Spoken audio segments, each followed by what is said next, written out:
Bem-vindos ao Grupo Marcos. Estamos no programa Nova Geração 202, Opiniões Infelizes e Vida Espiritual. Hoje a gente vai continuar na questão 402, localizada na segunda parte, capítulo 8 de O Livro dos Espíritos. É uma questão interessantíssima e o tema hoje é muito interessante. Vamos lá. No programa 199 a gente tratou das experiências superiores durante o sono. No 201, agora no 202 e no 203 a gente vai falar das dificuldades, das experiências mais difíceis, seguindo a ordem da própria questão do Livro dos Espíritos. Vamos lá. Se você não ouviu o 201, por favor, ouça, porque eu já vou partir do princípio que você ouviu, né? Lá a gente dá o quadro geral de um problema sério de abstinência, de falta de aluno nos cursos espirituais. No Centro Espírita, que o André Luiz cita, tem um curso lá que estão inscritos 300 pessoas com capacidade, com condição, digamos assim, espiritual de participar. Dos 300 e tanto, só frequentam regularmente 32. E ainda assim, com as suas faltas. Vai ter uma palestra especial nesse curso, né, de um espírito chamado Alexandre, que nesse livro é um grande instrutor, né? O André Luiz está com ele para aprender, então é um sujeito que sabe bastante. E aí tá para começar a palestra, faltam 2 pessoas dos 32 que merecem um pouco mais de atenção porque se esforçam regularmente. Olha o tamanho do drama. E aí, um auxiliar do Alexandre vai perguntar para ele, e aí, eu vou lá ver se aconteceu algum imprevisto, está faltando o Vieira e o Marcondes. Ele disse, vá rápido, temos poucos minutos. Sertório faz uma pergunta interessante, que é o Sertório é esse auxiliar que vai lá em busca do Vieira e do Marcondes. Hoje a gente vai tratar do caso do Vieira, no próximo encontro do caso do Marcondes. E ele diz, e se eles estiverem envolvidos com entidades criminosas, o que é que eu devo fazer? O Alexandre simplesmente diz, deixe eles onde estão. Fica claro que se eles tiverem tido um imprevisto, um acidente, um problema, outro, tenta ajudar o máximo possível e traz eles para cá. Porque envolto com entidades criminosas significa, eles criaram a sintonia. Então se eles criaram, né, como se diz, quem pariu bateu os que balance, né? Criou o problema, resolve. Vai ser ajudado, mas não é espírito não é babá. Ok. André Luiz pede para ir junto, né? E graças a isso é permitido e a gente vai ter agora esse relato. Eles chegam na casa do Vieira, que é um senhor idoso, né? Uma casa confortável, então tinha dinheiro. E aí eles encontram uma entidade negra ao lado da cama do Vieira. O Vieira sai do corpo, né, tá desdobrado, mas está ligado ao corpo, né, tá praticamente ligado ao corpo, e a entidade está ali ao lado e ele está como que sufocado. O Sertório chega educadamente, dá boa noite para a entidade e pergunta, né, assim, você é parente dele? Puxando o assunto, né? E aí, o que está fazendo aqui? E a entidade negra diz, não sou parente, mas nós somos velhos conhecidos. Ah, que interessante, né? O que é que está rolando? Está aqui fazendo uma visita? E a entidade vai explicar, não. À noite, antes de dormir, ele com a família começou a falar várias inverdades a meu respeito, fazer comentários sobre a minha vida, mentindo. E a entidade sorri sarcasticamente e disse, agora eu vim esclarecer a ele a história verdadeira, né? Já que ele está tão interessado, eu vim aqui contar para ele o que aconteceu. Resultado, o nosso querido Vieira, além de tudo, é medroso, né? Ele é muito corajoso em falar da vida dos outros, mas ele não teve coragem de encarar o amigo que ele estava falando dele.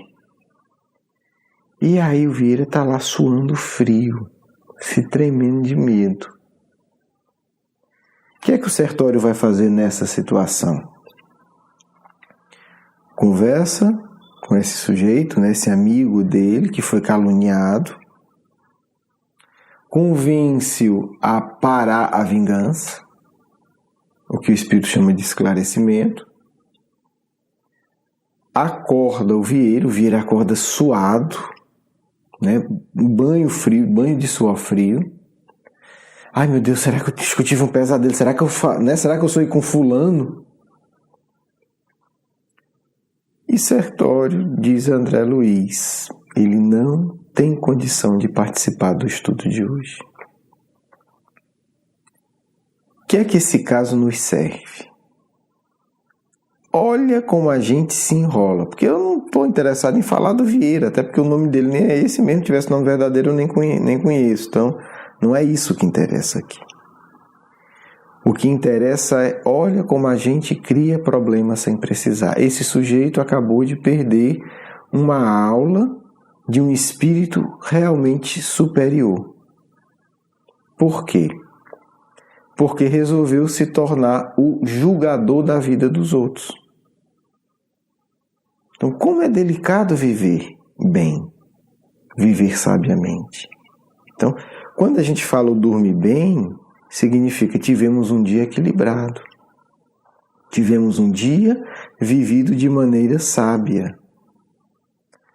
A gente muitas vezes se mete a dar veredito sobre a vida dos outros. E atrai uma multidão de problemas. Uma multidão. Porque a gente se coloca, é muito bom, né? A gente adora se colocar como dono da verdade, a pessoa que sabe de tudo da vida de todo mundo, a gente sabe julgar todos os fatos históricos, a gente sabe julgar todas as notícias que são vinculadas. Obviamente, raramente a gente se dedica pelo menos 50 ou 100 horas avaliando com critério a situação. A nossa média de dedicação é 5 minutos e a gente sabe de tudo, né? Inclusive a gente, né, possivelmente deve saber de várias encarnações daquela pessoa que a gente está julgando, porque só assim a gente pode ter uma opinião minimamente balizada. Resultado, a pessoa desencarnada ou alguém ligado a ela vem em cima da gente pedindo a prestação de conta. E a lei de Deus permite. Por que a lei de Deus permite? Porque a gente criou a sintonia. Então, o nosso despreparo é tão grande que mesmo espíritas, porque esse caso é de um espírita, André Luiz está colocando, somos incapazes de entender que a vida espiritual não é só na hora da reunião mediúnica. O que é triste? Triste é o que acontece. Certa hora vira para o André Luiz e diz: a gente não tem tempo a perder. Deixa ele aí. Deixa ele aí. Ele não tem condição de chegar lá. Ele vai ficar onde está. Como estamos nós? Aí está a situação. Como é que nós estamos em relação a isso? A gente se dá conta da multidão de vínculos que a gente cria ao dar uma opinião? Nós vivemos numa era que todo mundo se julga senhor da verdade. Não, isso é assim. Não, o fulano ali, aquela briga naquela festa foi assim, quer dizer, falando de quem nem sabe, que nem conhece, que nunca vai encontrar na vida, que não estava lá. Às vezes nem quem estava lá sabe a história toda. Né? Porque acontece coisas no bastidor, na mesa do lado, não sei o que você não sabe. Então, essa é uma das formas de nós estragarmos a nossa preparação espiritual. Há uma outra mais delicada ainda, que André Luiz vai colocar. Eles saem de lá e vão para a casa do Marcondes, onde o Marcondes vai criar uma outra situação, que a gente vai trabalhar no próximo encontro. Vamos agora ver como é que a gente pode agir de forma positiva. Fulano está falando mal de alguém. Que tal uma prece silenciosa? Que tal uma lição educada? Olha, realmente eu não tenho informação suficiente para dar uma opinião sobre isso. Não estou sabendo bem dessa questão. Tá, pode ser isso, pode ser aquilo. Tem uma coisa por trás bem mais profunda aí. Porque a leviandade, ela não é uma coisa só superficial. Há uma raiz profunda, que o André Luiz não coloca aqui porque não é o objetivo da obra, ele está chamando a atenção, que é uma atitude que em termos evangélicos a gente diria satânica. É uma atitude satânica.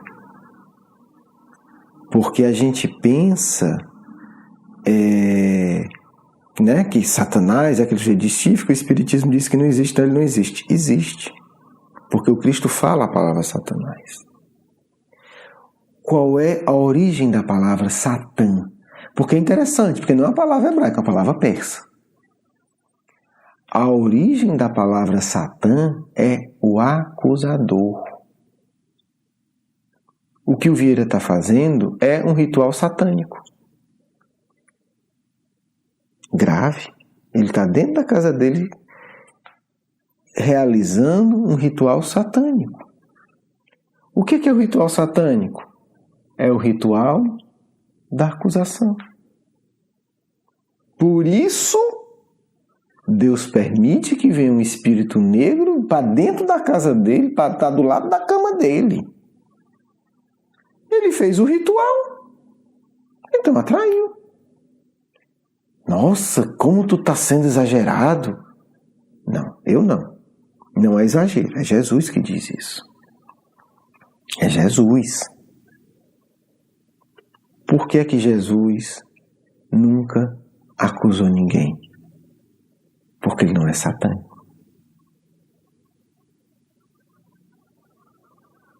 Jesus vai vir julgar. Ah, é jogo de palavra, não. Jesus vai vir julgar do plano espiritual. Olha que sutileza. O Filho do Homem virá julgar o mundo. Quer dizer, ele vai desencarnar, está no plano espiritual e vai fazer um julgamento na hora certa, inspirado por Deus. Olha como é diferente da opinião do Vieira. O Vieira está acusando, ele tem nem as informações. Ele não tem nem as informações. Jesus, no plano espiritual, vem julgar. Tanto é que as pessoas estranham, porque dizem assim, mas o Jesus do Apocalipse de João é muito mais austero. Não. Jesus na terra estava fazendo uma tarefa. E ele na terra encarnado diz, depois eu virei julgar. Não é como quem diz, depois no momento certo, quando eu, na minha linguagem, quando eu fechar todas as informações, estiver lá com a vista plena, com Deus brilhando dentro de mim, eu julgo. Olha como é delicado julgar. Isso é o Apocalipse. O que Jesus não fez quando encarnado? Ele tem um motivo para ele. Então é muito diferente um julgamento na hora certa, com todas as informações, com Deus brilhando dentro de si, feito pelo Cristo, do que um ritual satânico que muitas vezes a gente faz na sala da nossa casa. E é interessante que a gente vê gente, não pode atrair, não pode receber espírito dentro de casa. Eu digo, tá, e ritual satânico agora pode. E o que o Vieira fez foi isso, ritual satânico. Então, vamos ter cuidado, porque se a gente desenvolve esse hábito de acusação, do acusador, nós atrairemos esse nível de espírito ou pior. Nós podemos avaliar. Avaliar é o quê? É tomar uma decisão, fazer uma análise racional das informações para tomar uma decisão íntima. Eu avalio que não é bom eu ir para aquele ambiente. Porque para mim não vai fazer bem. Quem vai estar lá é problema de quem vai estar lá. Eu não posso dizer que quem vai estar lá é inferior a mim. Eu não posso falar mal, não. Para mim, eu avalio que não é o ideal. Agora, falar de quem está naquele ambiente, eu não tenho capacidade, porque não tem capacidade. Por isso é satânico. É o acusador. É o que condena. É o que aponta. Você não presta, você roubou, você fez errado, você traiu. O Cristo não fez isso. Nem quando ele está diante de uma mulher que foi pega em adultério. Ele acusa. Ele tinha sido pego naquela hora. Não era uma fofoca, estava ali, ela. Não tinha o que discutir. Ela tinha errado. Jesus não acusa nem nessa situação. Olha que radical. Nem nessa situação, está ali, está na frente dele, foi feito. Né? O erro foi realizado. Mas o Vieira, na casa dele, faz um ritual satânico contra um conhecido. Então não precisa de vela preta, não precisa de caveira para ritual satânico, não. É acusar. É simplesmente isso. Ou melhor, nós espíritos atrasados achamos que é simples. Então vamos ter cuidado, porque o André Luiz ele coloca aqui a situação, ele descreve. A análise cristã é muito mais profunda. E por isso, agora a gente entende porque é que por conta desse ritual, dessa atitude do Vieira, ele perdeu momentaneamente o acesso a uma aula de um espírito extremamente evoluído. Então, fica aí o alerta para todos nós. Aproximemos o nosso coração do Cristo. Porque se a gente não fizer isso, certamente nos tornaremos seres satânicos. Não tem escolha, né? O Cristo coloca muito. Ou um ou outro, né? Ou é a meu favor, ou é contra. Porque ele sabe que a dinâmica emocional vai levar a uma definição clara. Um grande abraço, um beijo no coração. Vamos à nossa segunda parte.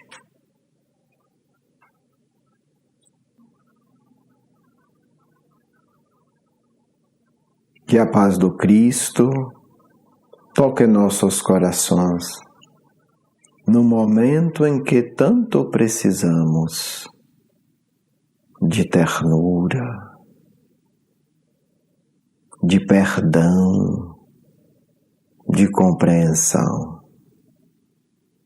Imaginem sempre, meus filhos, antes de acusar a qualquer ser, que aquele ser precisa de um abraço teu. Não interessa quem seja ou o que fez. Antes de acusar, traz esse ser ao teu coração. Abraça-o. Coloca a cabeça dele em teu ombro ou em teu peito. Como fazia o jovem adolescente João quando estava ao lado do Cristo. Encosta, repousa a cabeça dele em teu peito. É um gesto mental, é um gesto nobre, um gesto que ajuda a todos a caminhar para o Cristo. Não interessa o que fez, oferece teu ombro amigo e teu peito generoso, sempre. O Cristo não vem trazer ao mundo renovações tecnológicas. A missão desse mestre, desse espírito puro, é ensinar a tecnologia do espírito. É mostrar os tipos de transmissões que as emoções geram. É ensinar como a mecânica interior funciona. É mostrar como ondas e vibrações criam um dinamismo dentro do ser e principalmente como isso deve ser conduzido. Você vai se sentir muito só, meu filho e minha filha, se amar o Cristo. Porque o mundo hoje vive em um colúnio satânico contra o Mestre. Se desenvolve hábitos que parecem normais, mas que são a negação do Cristo. Não pense que a besta apocalíptica é um monstro, um bicho. Se fosse, seria muito bom, bastava matar ele. Aplicava veneno nele, ele morria envenenado ou desgraçado. Não é isso. O monstro apocalíptico é um ser energético. Por isso a descrição é tão complexa. É um ser energético mantido, criado e inflado pelas vibrações dos seres encarnados e desencarnados da Terra. Se você junta a vibração de milhões de espíritos que estão acusando, que estão degradando, que estão maltratando uns aos outros, o que isso dará? Uma obra de arte? O que isso constituirá? Um belo espetáculo? Não, um ser monstruoso. Esse é o ser monstruoso que João descreve, que pode materializar-se em instituições, mas no aspecto energético é um ser nutrido por milhões de vibrações de muitos seres. Filhos, muitos não entendem, vocês entendem. O cristianismo é simples, muito simples de ser vivido. Mas na Terra, viver a simplicidade ensinada por nosso Mestre tão querido é muito difícil. Não participar de acusações, não participar de movimentos de massa, não participar de grupos que se alimentam com acusações mútuas, porque não conhecem o padrão simples e nobre de nosso Mestre. Mas eu garanto a vocês, mesmo que vocês se sintam solitários por não participar desses, como se chamou aqui, ritos malévolos, eu garanto a vocês, vocês participarão da comunhão superior conosco todas as noites. E acordarão revigorados e felizes, e merecerão a glória eterna. Não fiquemos com o mal, fiquemos com a simplicidade e a sabedoria profunda do bem, e o Cristo viverá em nós, em nossos corações, em nosso ser, e nós estaremos unidos em nome dele todas as noites. Muita paz do amigo espiritual de sempre. Quero agradecer o seu carinho, a sua atenção, e para conhecer mais do nosso curso Educação Espírita, um convite à juventude, do nosso programa Nova Geração e os nossos livros, por favor visite o nosso blog grupomarcos.com.br. Você é muito bem-vindo. Um grande abraço.